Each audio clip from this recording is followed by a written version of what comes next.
प्रिय परीक्षित, अब मैं कश्यप जी की दूसरी पत्नी दिति से उत्पन्न होने वाली संतान परंपरा का वर्णन करता हूं। भगवान के प्यारे महाभागवत श्री प्रहलाद जी का जन्म और बलि जी का जन्म इसी परंपरा में हुआ। दिति के दैत्य और दानवों के बंदनी दो ही पुत्र हुए, हिरण्यकश्यप और हिरणाक्ष। हिरणाक्ष की कथा पीछे सुन चुके हैं, जिसे वाराह भगवान ने प्रकट होकर के परम धाम प्रदान किया। हिरण्यकश्यप की पत्नी दानवी कयाधु थी, जो प्रहलाद जी की माता का सौभाग्य प्राप्त किया। उनके कयाधु जी के पिता का नाम था जंभ। यह हिरण्यकश्यप से कयाधु जी का विवाह किया। समय व्यतीत होने पर हिरण्यकश्यप के 4 पुत्र हुए, संलाद, अनुल्लाद, हलाद और प्रहलाद। और सिंहिका नाम की एक बहन भी थी, उसका विवाह विप्रचित्ति नामक दानव से हुआ। उससे राहु नामक पुत्र की उत्पत्ति हुई। ये वही राहु है जिसका सिर अमृत पान कर लेने पर मोहिनी भगवान ने सुदर्शन चक्र से काट लिया था। संलाद की पत्नी थी कृति, उससे पंचजन नामक पुत्र हुए। लाद की पत्नी थी धमिन, उसके 2 पुत्र हुए, वातापी और इलवल। ये बहुत ही दुख फैलाए हुए थे पूरे वन में। वातापी और इलवल ये प्रहलाद जी के भाई हलाद की पत्नी धमन के पुत्र थे, और ये बड़े मायावी थे।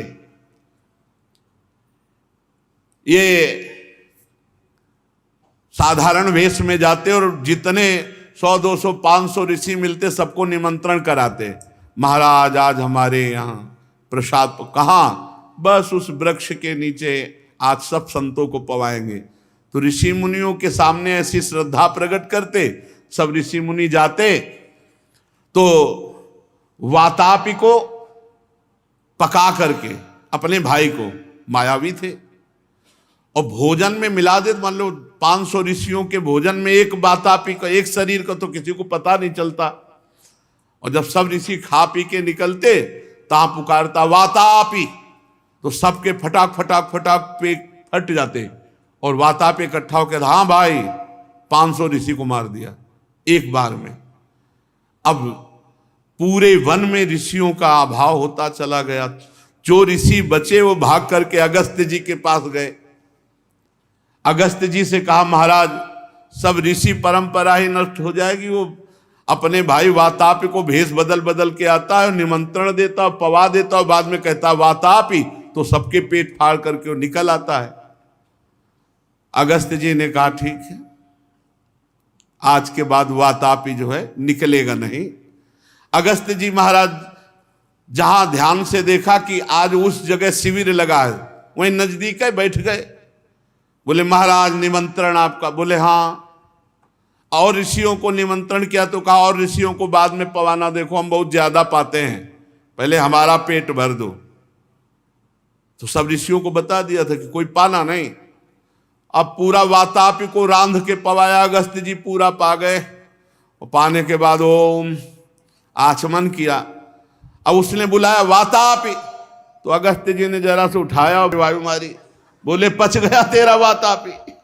तो साधारण अगस्त्य जी साक्षात बड़वाना लगली, समझो पूरे समुद्र को पी गए महाराज। वो अगस्त्य जी है, ये वातापी क्या है, पूरा वातापी को खा गए। अब इलवल ने पूरा पुकारा, जैसे उसका अभ्यास था, भैया वातापी। अगस्त्य जी ने उठाया, अपान वायु मारी, भर से बोले गया वातापी, पच गया तेरा। तो इलवल ने महर्षि अगस्त्य के आतिथ्य समय वातापी को पकार कर उन्हें खिला दिया, पच गए। प्रहलाद जी के दूसरे भाई अनुल्लाद की पत्नी सूर्म्या थी, उसके 2 पुत्र हुए, बाष्कल और महिषासुर, जिस महिषासुर को भगवती दुर्गा जी ने मारा। और प्रहलाद जी के पुत्र हुए विरोचन। इन्हीं विरोचन के पुत्र हुए महाराज त्रिभुवन में प्रसिद्ध, जिनकी यश कीर्ति बलि जी महाराज, जो भगवान वामन को त्रिलोकी का दान किया। बलि की पत्नी का नाम असना था, उससे बाणासुर 100 पुत्र हुए, बड़े वाले बाणासुर। दैत्यराज बलि की महिमा का गान करने की किसकी सामर्थ्य है, क्योंकि भगवान को अधीन कर लिया। आज भी भगवान द्वारपाल बने हुए महाराज बलि के द्वार पर है। बलि का पुत्र बाणासुर भगवान शंकर की आराधना करके उनके गणों का मुखिया बन गया था। वो आज भगवान शंकर को इतना प्रसन्न कर लिया कि आज भी बाणासुर के नगर की रक्षा का भार भगवान शंकर अपने ऊपर लिए हुए हैं। दिति के हिरण्यकश्यप और हिरण्याक्ष के अतिरिक्त 49 पुत्र हुए, वो सब मरुदगण हुए, और वो मरुदगण सब निसंतान रहे। देवराज ने इन मरुदगणों को देवता बना लिया। राजा परीक्षित ने पूछा, दिति के पुत्र तो दैत्य होते हैं, देवता कैसे बना लिया? क्या सत्कर्म किया जिसके कारण अपने जन्मजात असुरोचित भाव को छोड़कर देवराज इंद्र के द्वारा देवता बना लिए गए? वो मैं कारण जानना चाहता हूं। श्री सुखदेव जी ने कहा, परीक्षित, भगवान श्री हरि ने इंद्र का पक्ष लेकर दिति के दोनों पुत्र हिरण्यकश्यप और हिरण्याक्ष को जब मार डाला तो दिति शोक से उद्दीप्त होकर के सोचने लगी कि इंद्र बड़ा विषयी, क्रूर और निर्दयी है। इसने भगवान श्री हरि से मिलकर हमारे दोनों पुत्रों को मरवा डाला। अब मैं इस पापी इंद्र को मरवा कर ही आराम से सोऊंगी।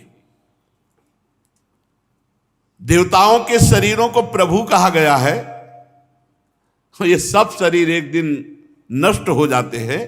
ये अपने शरीरों के कारण एक दूसरे से द्वेष करते हैं।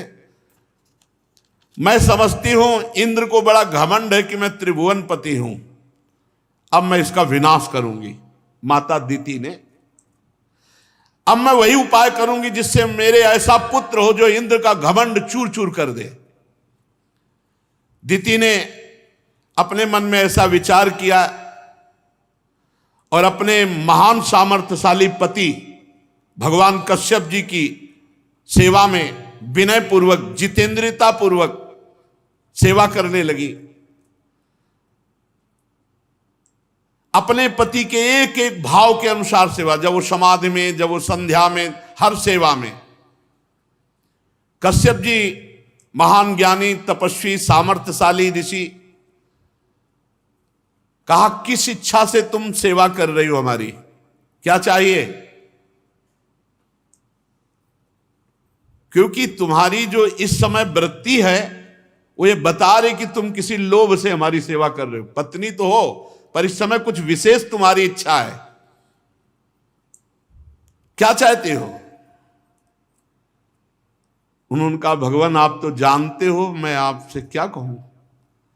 तो उन्होंने कहा, मैं तुम पर प्रसन्न हूं, मांग लो क्या चाहते हो। और जब मैं प्रसन्न हूं तो कोई ऐसी वस्तु नहीं जो तुम्हें दे न सकूं। क्या चाहिए तुम्हें? और इन्हीं के पुत्र देवता भी, देवराज इंद्र भी है, कश्यप जी की, अदिति के। कश्यप अदिति से देवता और कश्यप दिति से दैत्य। कल्याणी, तुम्हें जो मांगना है मांग लो।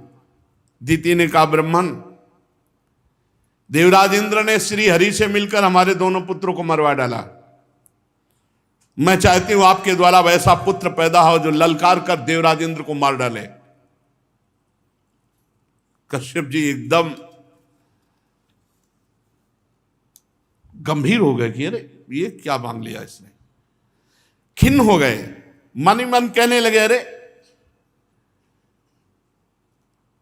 ये क्या, मैं इतना ज्ञानी होते हुए भी मैं समझ नहीं पाया। देखो तो सही, त्रिरूपणी माया ने मेरे से क्या मांग लिया।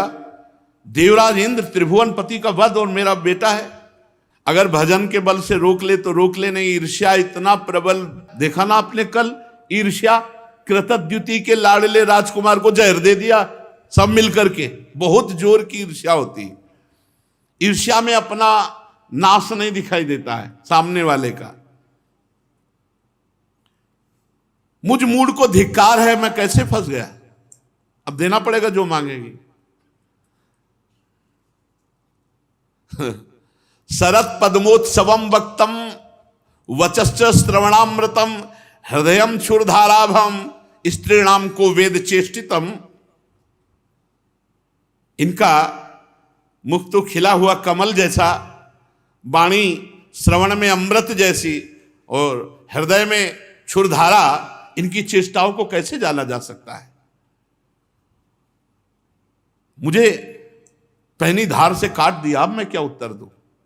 क्योंकि मैंने कहा कि मुझ जैसे समर्थ पुरुष से मांगने पर कोई खाली नहीं जा सकता। बोलो आज देवी क्या चाहती हो? तो कहा इंद्र को मारने वाला पुत्र चाहती हो। और इंद्र बड़े बेटा है, अपने ही बेटा का। भाई कश्यप जी तो पिता ही है ना।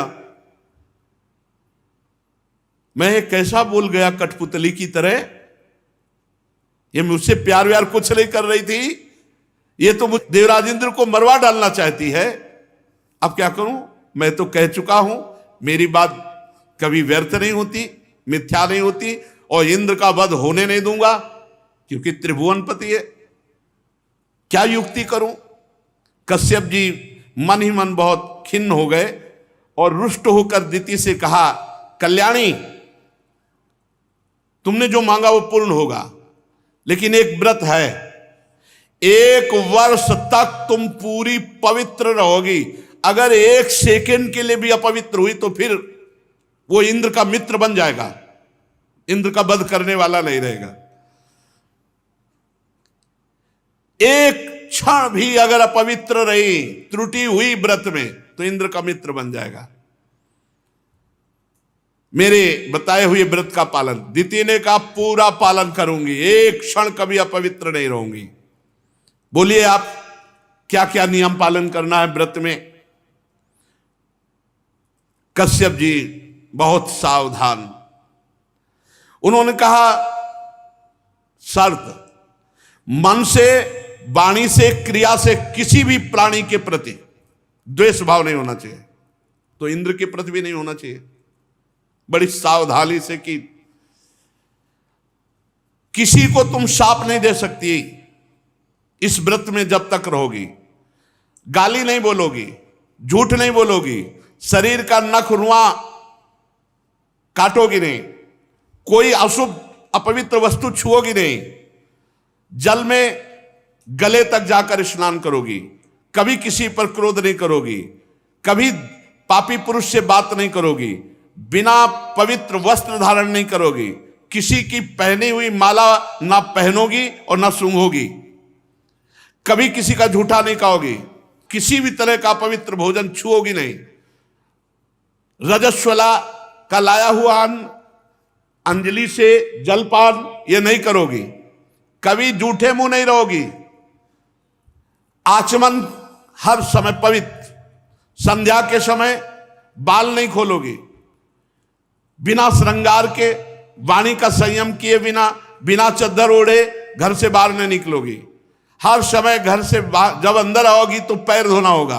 अपवित्र अवस्था में गीले पांव से उत्तर या पश्चिम सिर करके दूसरे के साथ कभी किसी को नग्नावस्था में नहीं देखोगी, सुबह शाम सोओगी नहीं, निषिद्ध कर्मों का त्याग, सौभाग्य के चिन्हों से सुसज्जित, प्रातः कलेवा करने के पहले ही गाय, ब्राह्मण, लक्ष्मी और भगवान श्री हरि की पूजा करोगी, भगवान को पुष्प, चंदन, द्रव्य, नैवेद्य आदि से उनकी पूजा में संलग्न रहोगी। तब तुम्हारी कोख से ऐसा पुत्र पैदा होगा जो इंद्रघाती होगा, इंद्र को मार देगा। इस व्रत का नाम पुंसवन व्रत है। यदि 1 वर्ष तक बिना किसी गलती के पालन करोगी तो इंद्रघाती पुत्र महाबलवान प्रकट होगा। उनका जो आज्ञा, ठीक जैसी आज्ञा की थी वैसा नियम चालू कर दिया।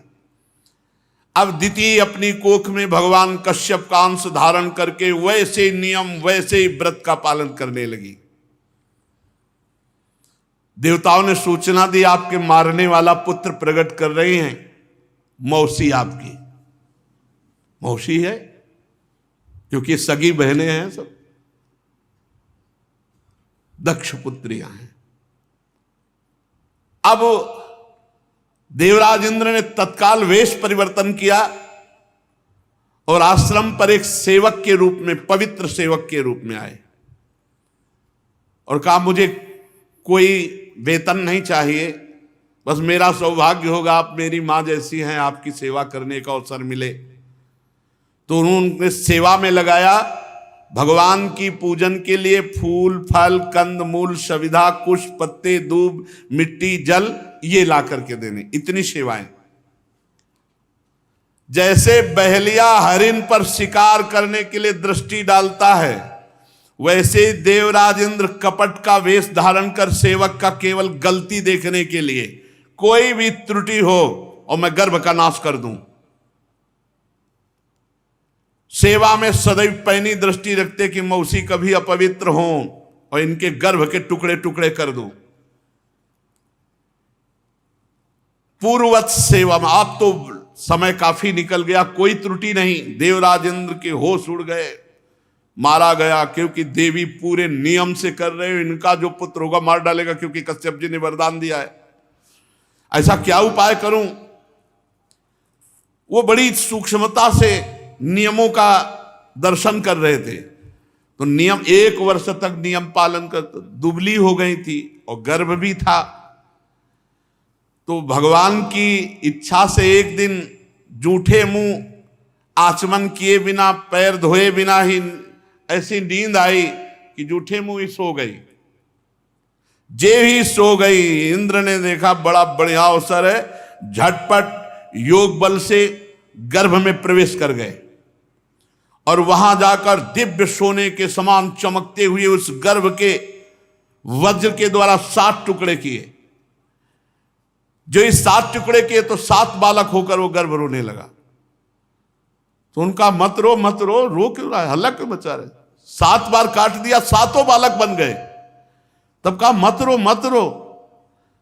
फिर जब वो बालक चुप हुए तो एक एक के साथ साथ फिर काट दिए, तो 7 सते 49 होकर रोने लगे। अब वो तो दिव्य गर्भ है। देवराज इंद्र से कहा तुम मुझे क्यों मार रहे हो? जब 49 हुए तो बोले पिताश्री ने माताश्री की इच्छा पूर्ति की कि तुम हमारा वध करोगे। तो बोले पहले हमारा नाम रखो। तो बोले हमने तुम्हें कहा मत रो मत रो, तो मरुदगण तुम्हारा नाम होगा। बोले हम तुम दोस्त हो जाते, काहे को मारते हो? हम नहीं मारेंगे तुम्हें, क्योंकि महाराज कश्यप जी ने कहा था जब तुम नियम भंग कर दोगी तो इंद्र घाती ना होके वो इंद्र का मित्र हो जाएगा। तो मित्र हो गए। तब इंद्र ने अपने प्रिय पार्षद बना लिए मरुदगणों को, और ये 49 मरुदगण हरिपेरित तेहि अवसर चले मरुत 49 अट्टहास कर गरजा कपि बड़ी लाग। ये लंका में जब आग लगा रहे थे यही मरुदगण। परीक्षित, जैसे अश्वत्थामा के ब्रह्मास्त्र से गर्भ में तुम्हारा कुछ नहीं बिगड़ा, ऐसे ही भगवान श्री हरि की आराधना का प्रभाव तो देखो कि गर्भ के इतने टुकड़े कर दिए गए पर कोई भी गर्भ का हिस्सा मरा नहीं, वो सब के सब देवता बन गए। ये आश्चर्य की बात नहीं है, हरि की आराधना में बड़ी सामर्थ्य है। वो सब देवता स्वरूप 49 हो गए। 1 वर्ष की आराधना का ये फल हुआ। तत्काल सोमपाई देवता बना लिया मरुदगणों को। जब दिति की आंख खुली तो देखा कि 50 सामने खड़े हैं, 49 वो देवराज इंद्र। दिति ने कहा कैसे? तो इंद्र ने कहा माता श्री, कोई सेवक फल फूल लाने वाला और कोई नहीं था, हम ही थे। हम आपकी त्रुटि देख रहे थे, त्रुटि देखा तो ये ऐसा ऐसा कृत्य किया, ये सब के सब अब मेरे मित्र बन गए, क्योंकि पिताश्री ने कहा था आप त्रुटि करोगी तो ये आपके मित्र बन जाए, इंद्र के मित्र बन जाएंगे। तो अब आशीर्वाद दो, हम 50 आपके हैं। कहा बेटा मेरा द्वेष नष्ट हो गया तुम्हारी इस चेष्टा से, कठिन व्रत का पालन किया है, इसलिए जाओ निर्भय हो जाओ, अब मेरी तरफ से तुम्हें कोई भय नहीं है। मैंने तो एक पुत्र के लिए संकल्प किया था, भगवान ने मुझे 49 पुत्र दिए, 50वां आप भी तो मेरे पुत्र हो। भाव बदल गया। बेटा तुम पर भगवान की बड़ी कृपा है। इंद्र ने कहा माता मेरे पर नाराज मत होना, मेरा इसमें दोष मत मानना, क्योंकि मैं भी पुत्र हूं। आपके गर्भ में प्रवेश हुआ और गर्भ में प्रवेश होकर इनके खंड खंड किए। इस रहस्य को आप जानिए और मेरे को अपराधी मत मानना कि मैं आपके गर्भ में क्यों प्रवेश हुआ, क्योंकि मौसी हो, मां के समान हो, तो इसमें मेरा कोई दोष नहीं लगता। मेरी स्नेहमयी जननी तुम पूज्या हो, भले मैंने मूर्खता की, पर आप मेरे इस अपराध को क्षमा करना। परीक्षित देवराज इंद्र के शुद्ध भाव से संतुष्ट होकर माता ने उन्हें आशीर्वाद दिया। वो 49 मरुदगणों को साथ लेकर स्वर्ग चले गए। ये मरुदगणों के जन्म का मंगलमय जो चरित्र सुनता है उसके पाप नष्ट होते हैं और वो भगवान की भक्ति को प्राप्त होता है। राजा परीक्षित ने पूछा भगवान आपने अभी अभी पुंसवन व्रत का वर्णन किया, कहा उससे भगवान प्रसन्न हो जाते हैं और जो चाहेगा वो संतान, पत्नी, धन, जो चाहेगा इस पुंसवन व्रत से प्राप्त हो जाएगा।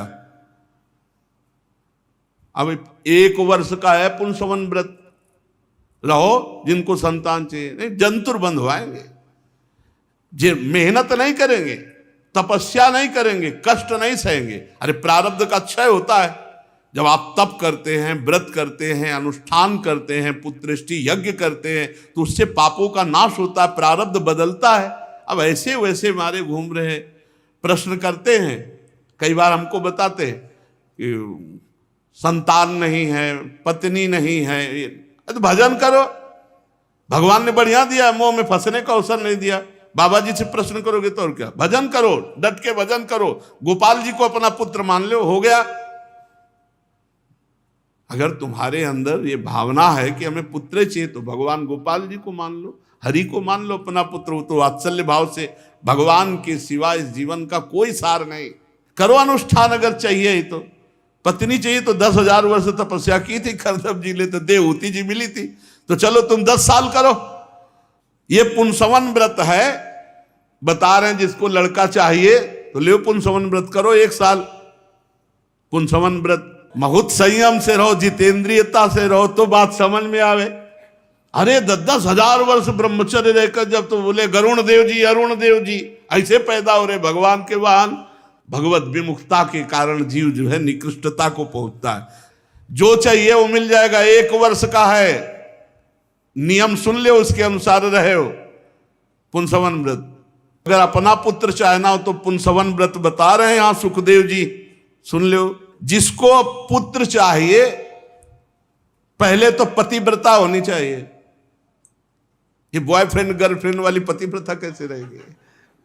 सही बात बताओ, पतिव्रता रहेंगे। पतिव्रता तो वो कि जिन्होंने सपने हुआन पुरुष जग नाही, उत्तम के बस अस मन माही। कितना पवित्र जीवन, जिसको हाथ दे दिया जीवन उसका निर्वाह किया। बड़ा पवित्र जीवन, बड़े पवित्रता में बड़ी समस्या है। लिव इन रिलेशन की बड़ी समस्या है। ये गर्लफ्रेंड बॉयफ्रेंड की तो पतिव्रता कहाँ से? ये तो भारत भूमि में पता नहीं कहाँ का संक्रामक रोग आ गया है। नहीं, भारत में ये सब नहीं था। अपने स्कूल तक नहीं था। अपने लोग जब स्कूल में पढ़ रहे थे तो ऐसा ज्ञान ही नहीं था भाई, ऐसा ज्ञान ही नहीं था कि मतलब ये तो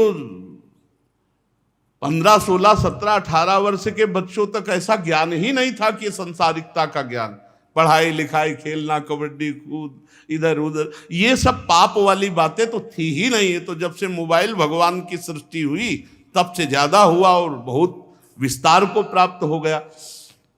पहले मोबाइल हुआ कि पहले गर्लफ्रेंड बॉयफ्रेंड हुआ?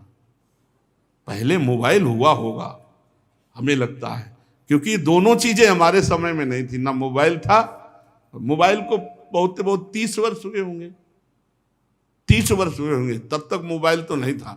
30-35 वर्ष से ज्यादा इसकी सृष्टि नहीं है। और ये सुनने को अभी बादई में हमको मिला है, यहाँ वहां तो कभी था ही नहीं, स्कूल पीरियड में भी नहीं था ये सब पापाचार वाले गर्लफ्रेंड बॉयफ्रेंड नहीं था, सब जाते थे स्कूल, पढ़ाई लिखाई सब, और एक दिमाग की पवित्रता रहती थी गांव में, एक दिमाग की पवित्रता रहती थी। यह अपवित्रता इन्हीं यंत्रों से घुसी। तो पहली बात तो पतिव्रता होना चाहिए। पतिव्रता 4 प्रकार की वर्णन की है अनुसुईया जी ने सीता जी को। उत्तम पतिव्रता, जिसने जीवन में कभी परपुरुष का स्पर्श नहीं किया और अपने पतिदेव को स्वीकार करके वो ऐसा मानती है कि अगर पुरुष है तो केवल मेरे पतिदेव हो, अन्यथा संसार में है ही नहीं कोई पुरुष। उत्तम के बसस मन माही, सपने हुआन पुरुष जगनाए। और मध्यम परपति देखे कैसे, भ्राता पिता पुत्र निज। जो मध्यम पतिव्रता है वो अपने बड़ों को, पुरुषों को पिता के समान, अपने समान तो भाई के समान, छोटे को पुत्र के समान, ऐसा। और धर्म विचार समुझ कुल राही, हमारा धर्म है पतिव्रता, अपने पति की आराधना करना, इसलिए किसी पुरुष की तरफ देखना नहीं है। उसकी दृष्टि में दूसरे पुरुष हैं पर देखना नहीं, क्योंकि हम पतिव्रता है, हमारा धर्म। और चौथी, बिनु अवसर भयते राह जोई, ऐसा अवसर नहीं मिला और भयभीत होकर पातिव्रत धर्म का निर्वाह कर लिया। ये 4 प्रकार की पतिव्रता कही गई। वो चारों बंदनीय है, चारों बंदनीय है, पर जो आजीवन पवित्रता का निर्वाह, वो चाहे पति हो, पति एक पत्नी हो, और ऐसे पतिव्रता एक पतिव्रत, तो बहुत महान जीवन होता। उनकी जो संतानें होती बड़ी दिव्य होती। पतिदेव की आज्ञा लेकर मार्गशीर्ष शुक्ला प्रतिपदा से इसका आरंभ होता है। मार्गशीर्ष अगहन, कुंवार के पितर पक्ष चल रहे, और आगे कार्तिक और फिर अगहन। तैयार हो जाओ, 1.5 महीना बाद है शुरू। शुक्ल पक्ष प्रतिपदा से इसका प्रारंभ होता है, और जिस दिन प्रारंभ हो उस दिन मरुदगणों की कथा सुने, और फिर प्रतिदिन सवेरे दातून से ही करे, पेस्ट से न करे, मंजन न करे, दातून से। श्वेत वस्त्र धारण करे, कोई स्वर्ण आभूषण न पहने। प्रातः काल भगवान श्री हरि की पूजा जब तक ना कर ले तब तक पानी न पिए, और भगवान से भी पूजा करने के बाद प्रार्थना करे कि हे प्रभु पूर्ण काम, आपको किसी से कुछ लेना देना नहीं है, समस्त विभूतियों के स्वामी, सकल सिद्धियों के स्वामी, आपको बार बार नमस्कार। हे मेरे आराध्य देव, हे विभूति तेज महिमा वीर आदि सद्गुणों से युक्त परम पुरुष, आप सर्वशक्तिमान हैं। हे लक्ष्मी माता, आप भगवान की अर्धांगिनी महामाया स्वरूपिणी हो, सारे सद्गुण आप में निवास करते हैं। हे जगन माता, आप मुझ पर प्रसन्न हो, मैं आपको नमस्कार करती हूँ। लक्ष्मी जी और भगवान श्री हरि की आराधना करें, और इसके बाद ओम नमो भगवते महापुरुषाय महानुभावाय महाविभूति पतये सा महाविभूति भीर बली मुपहराणी।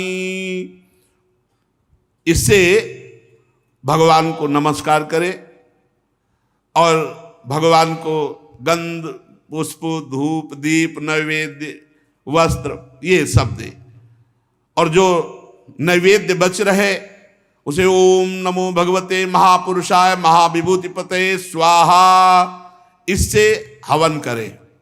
ये मंत्र बोल करके 12 बार आहुतियां दें।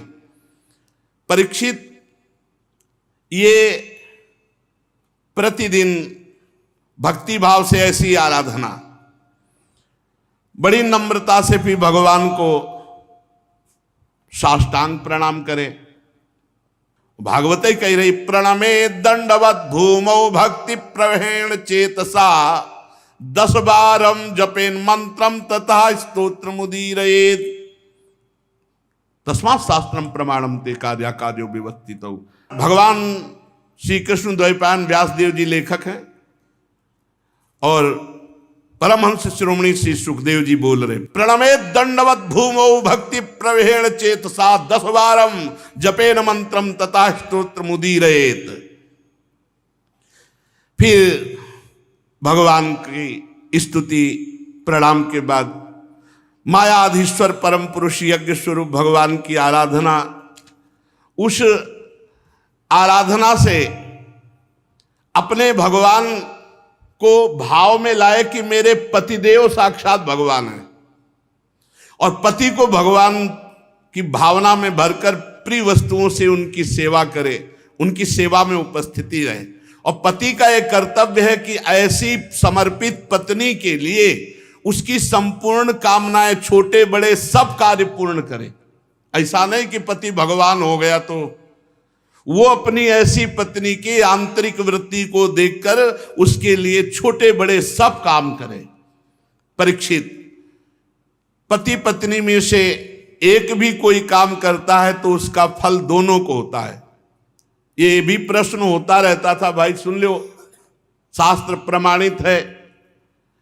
कह रहे हैं कृतमेक तरेणापि दंपत्योरि भयोरपि पत्न्याम कुर्यादनार्हायाम पतिरेतत् समाहिता। यदि पति पत्नी दोनों में से कोई एक भी धर्म कार्य करता है तो दोनों को फल प्राप्त होता है। पत्नी धर्म का कार्य करती तो पति को प्राप्त होता है, पति प्राप्त करता है धर्म का कार्य फल जो, तो वो पत्नी को भी मिलता है। और प्रायः यही कहा जाता था कि पत्नी जो करेगी उसको तो वो मिलेगा ही, और पति जो करेगा उसका आधा मिल जाएगा, ऐसा। लेकिन ऐसा नहीं, दोनों हैं। पति पत्नी में से एक भी कोई धर्म का कार्य करता है तो उसका फल दोनों का मिलता है। तो ध्यान रखो, अधर्म का भी कार्य तो फिर दुर्गति भी होगी। पति पत्नी में से एक भी कोई, इसलिए दोनों सावधान होकर के धर्म में जीवन व्यतीत करें। इसलिए यदि पत्नी रजो धर्म आदि के समय व्रत करने अयोग्य हो तो बड़ी एकाग्रता से फिर व्रत की पूर्णता पति करे। जब मासिक धर्म से युक्त हो जाए पत्नी तो इस व्रत का, चूंकि पुंसन व्रत 1 वर्ष का है, तो फिर पति करे। ये भगवान श्री हरि का व्रत है, इसका नियम लेकर बीच में छोड़ना महापराध है। इसलिए इस नियम को वही ग्रहण करे जो पूरा आरो पार निकाल दे, नहीं तो फिर दुर्गति भी हो जाएगी। प्रतिदिन माला चंदन नैवेद्य आभूषण से श्री हरि की पूजा करे, ब्रह्म ऋषियों की पूजा करे और भगवान की स्तुति। इस तरह 12 महीने तक पूरे साल भर इस व्रत को रहे। अगर पुत्री होगी तो देवी स्वभाव की, संतान जो होगी बहुत दैवी स्वभाव, चाहे पुत्री हो चाहे पुत्र। जो कहते हैं हमारे लड़का नहीं होता, हमारे पुत्र नहीं होता, संतान रहो ना 1 वर्ष व्रत, नियम संयम से रहो, साल भर व्रत रहो। जिनको चाहिए संतान नहीं, वो चाहते जंतुर बांध दे, हवन कर दे, ऐसे हो जाएगा। नियम संयम से रहो।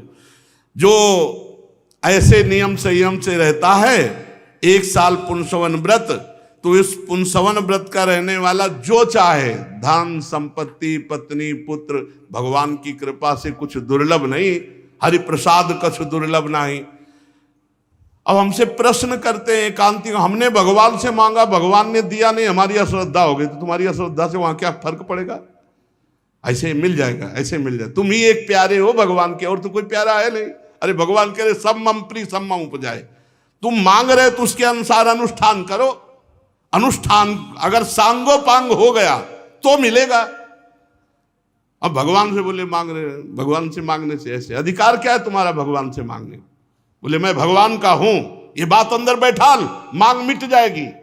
जब तू भगवान का है तो फिर देख, अगर ये बात अगर हृदय में बैठा लेगा तो फिर आएगा जोई जोई प्यारो करे सोई मोई भावे। मांग का है कि, और मांग तो फिर अनुष्ठान करो।